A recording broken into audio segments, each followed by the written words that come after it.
Hey man, did you hear about the new STI coming out tomorrow? New what? There's no new STI. They just came out with the concept. Yeah, there is. They posted a teaser. There's even a release date. Right. Let's start off by getting the elephant out of the room. I actually hope that I'm wrong about this and that a new STI is right on the horizon.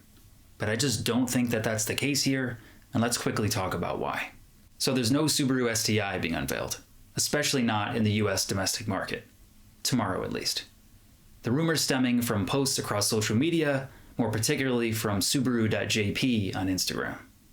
They posted a series of teaser videos involving a hyped up VB WRX, filmed in discreet close-ups and ooh-ah type mystique. Sorry, Subaru. Automotive journalism took this buzz and ran with it, with major news outlets spreading potential misinformation like wildfire. What we need to understand here is that trim designations across different markets may not be identical. Not only can there be entirely different car lines, but some come in forms that don't exist elsewhere. And that is how I think we landed here. I have the JDM Subaru website pulled up to show you. And here we actually see one of the teasers we were referring to earlier. But if we come up to the top and select lineup, you could see that Subaru of Japan has a slew of vehicles unavailable in the US. The Subaru Layback, Rex, and Lavorg are exclusive models that we don't get here. Also, if we scroll down to the bottom a little bit further, we could see that the naming convention of the WRX is also slightly different, being referred to as the WRX S4. Also, if we scroll back up to the top again, we can see a specific tab for a trim level referred to as STI Sport. This is Subaru's supposed performance trim in Japan. And here is where I feel like I could shed some light on what's really going on here. I think Subaru of Japan made these posts just emphasizing an expansion of the WRX trims, which will also be affecting the Lavorg and the Impreza. You could see this right on their Instagram. They aren't really hiding many details. More importantly, the WRX in Japan is only available as a CVT automatic. Also, already wears STI badging on select ones.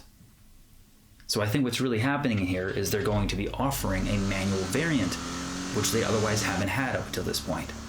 Just like we have the TS top trim in America, which we can get with the manual. So with that in mind, that's all that I think this is.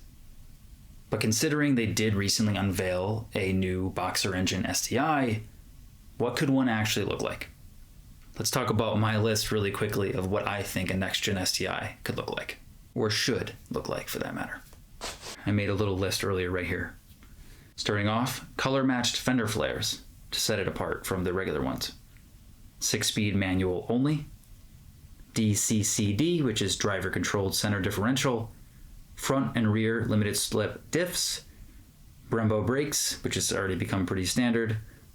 Recaro seats. BBS wheels, at least available. Available in World Rally Blue with gold wheels, for the heritage. But let me know down in the comments. What are your wants, needs, and expectations? What are we really looking for? Most importantly, what do you picture when you think of a flagship performance vehicle from Subaru?